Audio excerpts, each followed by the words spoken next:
चारा घोटाला के डोरंडा कोषागार मामले में लालू प्रसाद यादव को दोषी करार दिया गया है। अब लालू प्रसाद यादव को कितनी सजा होगी, इस पर 21 तारीख को सुनवाई होगी। फिलहाल लालू प्रसाद यादव कोर्ट के अंदर है और यह तय हो रहा है कि लालू प्रसाद यादव को जेल भेजा जाए या रिम्स भेजा जाए। मतलब दोषी करार दिए जाने के बाद से ही लालू प्रसाद यादव न्यायिक हिरासत में हैं। अब लालू प्रसाद यादव के अधिवक्ता की तरफ से कोर्ट में यह बात रखी गई है कि चूंकि लालू प्रसाद यादव की सेहत अच्छी नहीं है, इसलिए जेल नहीं भेजकर रिम्स भेजा जाए। अभी 2 बजे से जब कोर्ट की सुनवाई शुरू होगी तब उसमें यह साफ हो पाएगा कि लालू प्रसाद यादव जेल जाएंगे या फिर लालू प्रसाद यादव रिम्स जाएंगे। आप देखिए, यहीं से लालू प्रसाद यादव अब से कुछ ही देर बाद निकलेंगे। ये सुरक्षा घेरा आप देख सकते हैं कि काफ़ी मजबूत है और दोनों तरफ यहाँ पर जवान जो है खड़े किए गए हैं हाथ में रस्सी लेकर। और इधर जो गाड़ी लगी है काले रंग की, इसी गाड़ी पर सवार होकर बुलेट प्रूफ जो गाड़ी है लालू प्रसाद यादव जेल, होठवार जेल जो है रवाना होंगे। अगर लालू प्रसाद यादव रिम्स जाते हैं तब उन्हें दूसरी गाड़ी पर बैठाकर यहाँ से ले जाया जाएगा। आप देखिए, यहाँ पर अभी डीएसपी पहुँचे थे और सुरक्षा व्यवस्था का उन्होंने जायजा लिया। ये जो आप ग्रिल देख रहे हैं, इसी के पीछे जो कोर्ट है उसी कोर्ट में सुनवाई हो रही है, सीबीआई कोर्ट में। और आज जिस तरह से फैसले का दिन था, दोषी करार दिया गया लालू प्रसाद यादव के साथ साथ जो 99 लोग थे, अब एक एक कर सजा सुनाया जा रहा है। अब से कुछ देर पहले जो अधिवक्ता हैं उन्होंने जैसा कि बताया कि कुल 20 लोगों को जो है सजा सुना दी गई है। ये पूरा आप देख सकते हैं कि आईआरबी के जवान को लगाया गया है सुरक्षा घेरे में, क्योंकि यहाँ पर राजद के जो कार्यकर्ता हैं वह सुबह से ही काफ़ी संख्या में पहुँच रहे थे। ये पूरा कोर्ट परिसर का नज़ारा है। आप देखिए कि किस तरह से जो कोर्ट परिसर में भीड़ है, राजद के नेता कार्यकर्ता सुबह से ही यहाँ पर पहुँच रहे थे। दोषी करार दिए गए, आप लोग को तो बहुत उम्मीद थी। बहुत, हम लोग के लिए तो चिंताजनक बात है, क्योंकि जिस तरह से उनका एज हो गया, इतनी बीमारियां हैं उनके अंदर में, तो चिंताजनक विषय है हम लोगों के लिए। इसके बावजूद भी हम लोग को भरोसा है, विश्वास है कि न्याय मिलेगा। अभी इस बात पर जो है अभी क्लियर होना है कि वो कोर्ट जाएंगे या रिम्स जाएंगे। आपको क्या लगता है कि कहाँ जाना चाहिए? रिम्स जाना चाहिए, क्योंकि वो डॉक्टर के देख रेख में, एम्स के डॉक्टर के देख रेख में वो रह रहे थे दिल्ली में। अब केस के इसमें आए हैं अपियर होने के लिए, तो निश्चित रूप से उनको रिम्स भेजा जाना चाहिए ताकि डॉक्टर के देख रेख में वो रहें, ताकि स्थिति अनुकूल रहे, अच्छा रहे। आज लग रहा था कि ये अंतिम मामला है, चूँकि चारा घोटाला का, जैसा कि बताया जा रहा है कि इससे कुछ बहुत उम्मीद थी आप लोगों को, क्योंकि इससे पहले तो जितना मामला था सब में सजा हो चुका था। हाँ, निश्चित रूप से भरोसा तो था, ये भरोसा तो हमेशा रहता है और न्यायालय पे सबको भरोसा है। हम लोगों को भी भरोसा था, लेकिन भरोसा के अनुकूल नहीं हुआ, लेकिन आने वाले समय में न्याय जरूर मिलेगा, ऐसा विश्वास है। तो बिल्कुल उम्मीद है, भरोसा है, विश्वास है। और आप देख सकते हैं कि इस बीच जो सुरक्षा है वह कितनी चाक चौबंद है। लालू प्रसाद यादव यहीं से अब से कुछ देर बाद निकलेंगे और उसके बाद गाड़ी में बैठाकर उन्हें ले जाया जाएगा। आप देख सकते हैं कि अलग अलग मामले की सुनवाई चल रही है। हालांकि जो चारा घोटाला का मामला है उस मामले में भी सुनवाई यहाँ पर चल रही है सीबीआई कोर्ट में। और सुबह से सीबीआई कोर्ट परिसर का ये नज़ारा है कि काफ़ी संख्या में फोर्स को यहाँ पर लगाया गया है ताकि कोर्ट की जो कार्रवाई है उसे चलने में कोई दिक्कत नहीं हो। क्योंकि इससे पहले जब भी लालू प्रसाद यादव यहाँ पर पहुँचे हैं, देखा गया है कि लाठीचार्ज तक की स्थिति भी बनी है। बिहार से कई राजद के नेता कार्यकर्ता जो है यहाँ पर पहुँचे हैं। आप देखिए कि हरी टोपी, हरा जो है गमछा लेकर पहुँचे। कहाँ से आए हैं चाचा? हम तो बिहार में कहाँ? रोहतास जिला दिनारा। रोहतास से जी। तो क्यों आए यहाँ? लालू जी के समर्थन में हम लोग, लालू जी के खास आदमी हैं, पार्टी के खास आदमी हैं। अच्छा, पूरा टोपी ओपी लगा के? हाँ, हम लोगों का भी पहचान है। अच्छा। लालू जी ऐसे किए हैं कि टोपी और गमछे, तो वही राष्ट्रीय जनता दल का असली पहचान है। अब तो जेल जाएंगे थोड़ा देर बाद? हाँ, तो अब तो मतलब कि कोर्ट जो करेगा उसको तो हम लोग शिरोधार्य हैं। कोर्ट पर हम लोगों का विश्वास है, जो किए हैं तो हम लोगों को विश्वास है। कितना दिन से हैं आप राजद में? हम तो 30 वर्ष से हैं राजद। 30 साल से। लालू जी के एकदम समर्पित पार्टी के और लालू जी के एकदम भक्त हैं। उनके लिए अगर खून भी देना होगा तो हम खून देंगे। अगर हमारे बिहार के जनता और देश के जनता के लिए अगर हमारे उम्र में भी 2 साल उनको माने जुड़ना होगा तो हम अपना दे देंगे। हम जाति के ब्राह्मण हैं। तो इतना प्यार है या फिर इतना लालू जी किए हैं समाज के लिए? हाँ, बहुत किए हैं। हाँ, गरीब को जो बोलने का हक दिए, गरीब को जगाने का काम किए लालू प्रसाद जी ने। वो कोई देश में कोई नेता नहीं किया जो लालू यादव ने किया। उसी का ही फल माने उनको लोग केस करके और बजा करके लोग दे रहा है। अच्छा किए इसीलिए? हाँ, अच्छा किए इसीलिए। हाँ, जो खाटी पर नहीं बैठता था सामंती लोगों के एथी से, वो आज खाटी पर लालू यादव ने बैठा दिया, चौकी पर और कुर्सी पर। उसी का फल माने उनको लोग भारतीय जनता पार्टी के लोग दे रहे हैं। तो बिहार में सरकार कैसे चल रही है? हाँ, गड़बड़ चल रही है। हाँ, ना लालू जी इसीलिए तो क्या जाने सुनते हैं कि सजा की क्या माने, तो नहीं तो सरकार तो गिर जाएगा।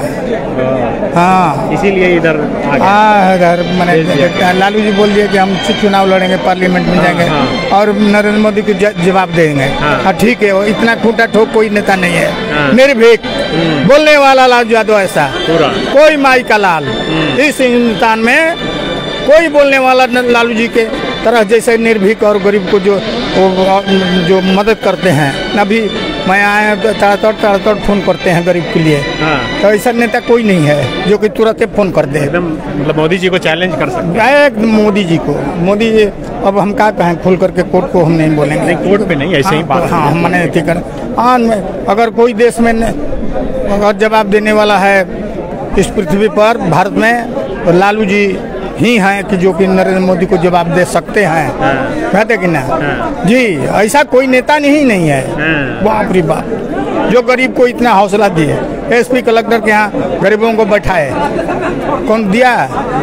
ना, कोई नहीं दिया। क्या कहें, हम तो लालू जी के लिए मरते हैं बाबू।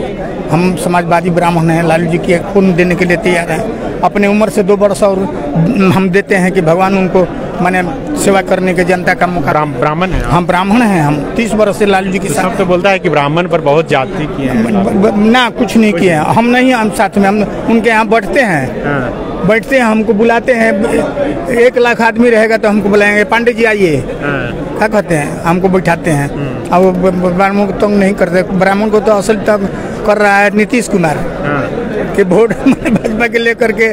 उन लोगों को देखते हैं कि सारा जगह तो हटा दिया, तो सबसे तो वो खतरनाक है। लालू जी किसी को बर्बाद नहीं किए हैं ऊंची जाति को। ऐसे अब जो लालू जी के जो बड़े तो अब हम लोग के बिजली के तार बुझाता तो क्या कर लालू जी, क्या कहते हैं, बात समझते हैं कि ना? नहीं तो लालू जी किसी को माने बिगाड़ते नहीं है, माने ऊंची जाति के हो। खेत में एथी हुआ, बताई लालू जी का है तो सब लोग ऊंची जाति के खेत पर चले गए। क्या कहते हैं, तो बढ़िया किए कि नहीं? खेत जो तो अपना अन्न उपजाओ, तो बढ़िया किए। नीतीश कुमार तो एकदम उसके लाद में दांत है। लालू जी, हाँ, पेट में। लालू जी बढ़िया से मैंने कहे कि से ना हम देख लिया ऑपरेशन करके नहीं खे, लेकिन टूट गए रहे। क्या कहते नहीं, वही मटक गए रहे। तो देखिए 17 महीने में उलाट के बिक के चली गई। आओ घरी लालू जी की यहाँ मोहनिया के सभा में लालू जी जोन बाटे तन भर आंकवारी धैलन तो बुझाते रहे कि उनका लाज लगता है। लालू से कहलन कि भैया अब हमारा के भाजपा भगा दिलस, तो हम मैंने तू हमारा के नाम आदर देव तो के दी। कहन कि आव भाई हवा तार माने जोन बा जांग काटल जाई। जांग के उनका के मुख्यमंत्री दे दन, 100 गो सीटों दे दिलन। आ उलट के जोन बाटे तन छरबेना ऐसा काट के भाग गई मर। क्या कहते नहीं, आ लड़का लालू जी के भइल बा ऐसा जोन बा तन नेता बुझाते लालू जी के फना दिलस। अकेले जोन बा बिहार में जोन बा तन सगरो वोट मांग के 6 लाख बेरोजगार के देव लड़का कुल जोन बा भाजपा को 19 लाख देव, देखो कुछ ना दिलस। आ कुल जोन बाटे तन अथी लालू जी के लड़का जोन बा तन देखी कहाँ आज तो चोरी से जोन बा बन गई बा नीतीश कुमार बा। मोदी अब चोरी करा के 15 गो सीट जोन बाटे तन 315 गो वोट से हरा के रात भर होला चुनाव गिनती आ तन हरा दिलस। लेकिन लड़का एकदम लालू जी एसपी तो हो गई बा डीजीपी लड़का। इनकर फाड़ के छोड़ी के कर नीतीश कुमार के। हाँ वो तो ढमलाई चलता बेहतर ना बैसाखी पर चलता इनका 41 पर बनल बा मुख्यमंत्री अब बहुत बढ़िया बन देखता कि बिहार लुटा रहा बा, बैंक लुटा रहा बा, मर्डर हो रहा बा। खाद के दाम जोन बाटे तो 1200 वाला बिकाइल 2200 पर सब किसान इनका पर रंज बढ़ान कहता ना तो इलेक्शन हो तो अभी चल फरियाद लड़का इनकर तेजस्वी एकदम वीर लड़का बा वीर। लालू जी ना रहन तो जोन बा हिला के बिक दिलस चुनाव में कैसे का बड़ा गुल माने ने नरेंद्र मोदी नीतीश कुमार कर दिलन कुल DMSB के लेके खरीद के। हाँ तब सब एथी के गिनती उतनी बिहार फेरी के माने हो गए नहीं तो होके के रहे तब लड़का एकदम वीर बहादुर बा। हाँ लालू जी के से आगे निकल जी आगे निकल गई लड़का।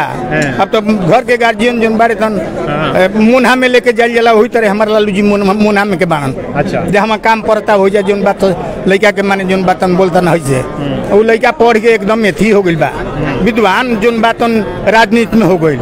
देखा तनी कितना सुंदर है सही जोन बात बुझाता छोकरा आई जोन बात बूढ़ा नीतीश कुमार इंग्लिश में बोला इंग्लिश फूल जानता बाप रे बाप हिला के छोड़ दिले बा मर्द। आ फिर बेरोजगार है थी लेके पूरा बिहार में घूमी लड़का आ कुल लड़का पीछा बरसन रोजगार मिलता।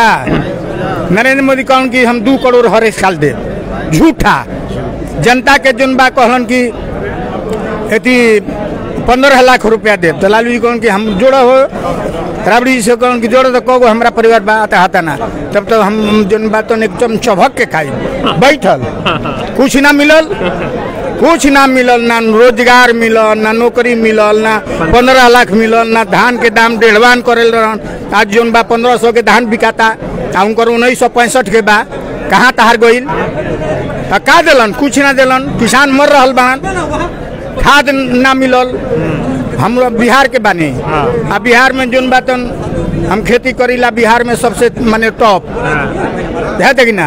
कौन खेती करता धान आ गेहूं के। अच्छा। हमारा ऐसा बिहार में कोई ना करे अतना हमारे बढ़िया खेत माने पंजाब हरियाणा ऐसा। कौन धान लगा धान हम मंसूरी लगाईला। अच्छा, सोना चूर लगाईला आ लालू भैया के खूब बढ़िया खियाईला गमकौआ। अच्छा क्या कहते नहीं सालों भर खियाईला लालू भैया के अपना खेत के। हमारा गौरव रहेला कि हम लालू जी के परिवार के लालू जी के खियावत नहीं कि हमारा माने जोन बात एकदम ही रहेला बुझली कि ना। तो ओजा देखा तनी कि खाद ना मिलल तो हती गेहूँ हो गई बा तो गेहूँ मैंने ना उपजल तो गेहूँ हो ही नुकसान हो गई किसान के भी हो गई देश की भी हो गई। तो ये तो रहे लायक दोनों जना नहीं खन। अब यूपी के चुनाव हो रहा बा अनाधून रुपया हिंका भिरी बा अनाधून खर्च कर रहा बा बुझाता कि बाप रे बाप घर घरे रुपया बिगता लेकिन जनता कहता कि ना हिंका के हटाओ। अखिलेश मुख्यमंत्री बनियन।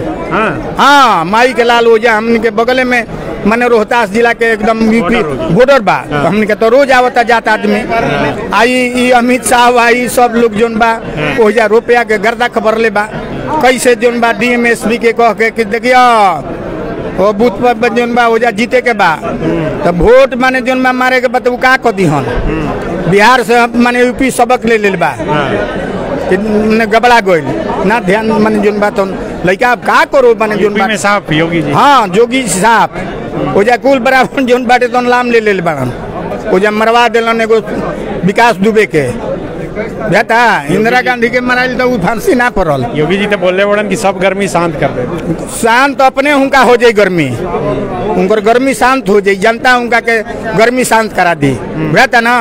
हाँ अगर जोन बात हो जा सब सजग बा बिहार में जैसे ये लोग कल तो हो जा सजग बा अखिलेश आ जनता के न बोलबा है कि ना। अब ये बा हमने के माने जोन मारो रहल बन जा। अच्छा रउआ भोजपुरी बोला था नहीं यहाँ तो नारा चला था कि भोजपुरी भाषा यहाँ नहीं चलतो ना चलते तो मैंने हमने के भोजपुरी असली हन जा बेटा ना साहबाद जोन बा 4 जिला बा वो भोजपुरी एकदम बोलेला हम भोजपुरी में भाषण दिला। यहाँ ना चली झारखंड में अब अपन एथी बा अपन देखी यूपी में दूसरे बोलला हूँ तो ये थी तो ये जा झारखंड में दोसर हमनी के बिहार में छपरा और रोहतास जिला एकदम एक बोली बोलेला मैं तनु भोजपुरी सुन ली। हाँ तो गर्दा अरे लालू भैया तब मैंने जो बात देखी, अब का होता नहीं तो कहले रहन कि हम सांसद के लड़ब, उनके दिमाग में कुछ अगर देश में कोई अगर नेता बा तो लालू यादव से बढ़ के ना गरीब के ऊंचा कर दिलन। रुआ खाटी पर, चौकी पर, कुर्सी पर सब बैठौलन तो निक लागता। जन बात हम गणेश जी के दूध पियावे वाला के हैं, लालू यादव कुछ ना कर ललुआ। लालू जी ऐसा माने जन नेते ना, हम भक्त हैं, खून कनी के खून दे दे, 2 बरी सौरू उनका में जुनबा जोड़ दे था ना। हाँ, बल्कि हम पहले मर जाए वो बाद में मरी हन की देश सेवा करस, क्या कहते नहीं। हाँ तारा खातिर का कर लालू जी? बहुत 1 लाख आदमी में हमारे के बोला के बैठावे तो हम सब कुछ बने। हम अपना के कहते मैंने देखावे लगे रुआ के नु में से रुआ देखब कि मैंने का कहते पतो ही आइल ही हम भीतर जाइला माने जोन बा पहले ना। लालू जी के हर साल हम जोन बा तो नेती बनीला रक्षाबंधन राज पुरोहित गलन 2100 रुपया मैंने हमरा के दिलन। क्या कहते नहीं मता ना 1 दिन के हम राज पुरोहित हो जाइला। आप पतो आइल गईली तेजस्वी के? हाँ, तो हमरा के जोन बात रुआ दिल्ली गुलदस्ता गुलाब के फूल लड़का जोन बात तो हमनी के प्यार दुरार के बेटा तेजस्वी यादव के अपना पत्नी से कहन कि चाचा हवन हमनी के 30 बरिस पार्टी की सेवा, हमनी के परिवार के सेवा जोन बात अतना माने नजदीक है कि ना। तो कहन कि हो चाचा बता दो कौन चौरा खेवल तो हमको नहीं कि गम कौआ, तो वही कहते हैं हम लोग ना। तो हाँ हो कन्या गोड़ छुके? हाँ, खूब आशीर्वाद देनी। हाँ, तेजस्वी बड़ी मानतान या एकदम गांती बनले रहतान, अतना प्यार देतान, अतना प्यार करतान या कि ना। हाँ, खूब आ राबड़ी जी हमनी के जोन बात राष्ट्रीय जनता दल के राजमाता राबड़ी जी पतो के खूब मानना या कि ना। अब देखिए साधु यादव ये लोग तो बहुत सवाल। साधु यादव तो बिगाड़ के गइल बाड़न। साधु यादव तो बिगाड़ के जोन बाटे तन पार्टी के गइलन। उ तो लालू जी के कृपा जोन बे थी कि बिहार के सब जनता लालू जी के साथ नहीं तो बिगाड़ के गइलन, खत्म कर दिले रहतन। साधु यादव का बोली हम। हाँ, बेहतर कि ना लूटपाट जात में कर ले। हाँ, ये जोन बात जात के अब हमें बराबर बनी माने प्रेम हो जाए तो हम ना कर ले दूसर से। अभियो बुढ़ापा मैंने जोन बात कर ले, अभियो कर ले। हाँ, तब मैंने जोन बात अब का हमनी के नहीं मैंने जोन भाई को बात कहते तो लड़का जोन बा कहले बा बहुत धन्यवाद। इतना सुंदर जोन बा पतो आज बिया कि कुछ कहे जो ना हीरोइन बिया। हाँ जी देखला। हाँ, तो हम ढेर है हमें निकाल के देखी ना माने जोन बा मोबाइल में देखो तब मैं का कहे के ऐसा कोई पंजरा जाई। हम ही राज पुरोहित बन के लालू जी के एकदम भीतर माने हम जाइला। हमरा के राबड़ी जी खूब माने ले, मिश्रा जी माने ले, तेज प्रताप माने लन, सब माने जोन बा थी कर सुनी कि ना। वही प्यार से तू आई? हाँ, प्यार से। अब का कहे के बा लालू जी के साथे तो अब का हम कहीं। अब तो हम कोर्ट में बानी, कोर्ट जो करता ओकरा के सिर तोड़ झाड़ बा। का चाहत रह तू कि रिम्स जाइयन कि जेल जाइयन? बीमार बान रिम्स में चल जैतन तो बढ़िया रहल, आराम मिली। हम आराम मिली तो तबीयत खराब बा बेहतर कि ना, दवाई खाता नहीं होता तो रिम्स में चल जैतन लालू जी तो बढ़िया रहल। सुनली ना। ये हमार कामना बा। ये हमारा क्या नाम बा? राम बच्चन पांडे। देखिए राम बच्चन पांडे जी रोहतास से आए हैं और बता रहे हैं कि किस तरह से राजद और लालू परिवार से इनका जुड़ाव रहा है। और एक बार फिर से देखिए ये कोर्ट परिसर का नज़ारा कि कितनी भारी संख्या में यहाँ पर जो है तमाम राजद के नेता और कार्यकर्ता जुटे हैं। अब 2 बजे का इंतजार कर रहे हैं। 2 बजे के बाद यह साफ हो पाएगा कि लालू प्रसाद यादव रिम्स जाएंगे या फिर कोर्ट जाएंगे। उससे पहले रिम्स जाएंगे या फिर जेल जाएंगे, माफ़ कीजिएगा, होठवार जेल जाएंगे। दोनों गाड़ी अलग अलग लग गई है। और यहाँ देखिए कि राजद के तमाम नेता जो है सभी बैठे हुए हैं। सुभाष यादव, शक्ति सिंह यादव और तमाम नेता, श्याम रजक, अब्दुल बारी सिद्दीकी, सभी लोग सुबह से इंतज़ार करते करते थक जाने के बाद अब थोड़ा रिलैक्स मोड में आ गए हैं, क्योंकि लालू प्रसाद यादव को दोषी करार दिया गया है। और दोषी करार दिए जाने के बाद अब इंतज़ार हो रहा है कि 2 बजे के बाद कोर्ट की तरफ से क्या कुछ आता है। कई लोग यहाँ पर पहुँचे हैं। एक बार फिर से आप देखिए कि एक बार पहले इधर देख लीजिए, ये CBI कोर्ट की बिल्डिंग है और इस बिल्डिंग के बाहर सिर्फ मीडिया कर्मी और तमाम जो अलग अलग जगह से, झारखंड के अलग अलग इलाकों से और ख़ास करके बिहार के इलाकों से लोग यहाँ पर पहुँचे हैं।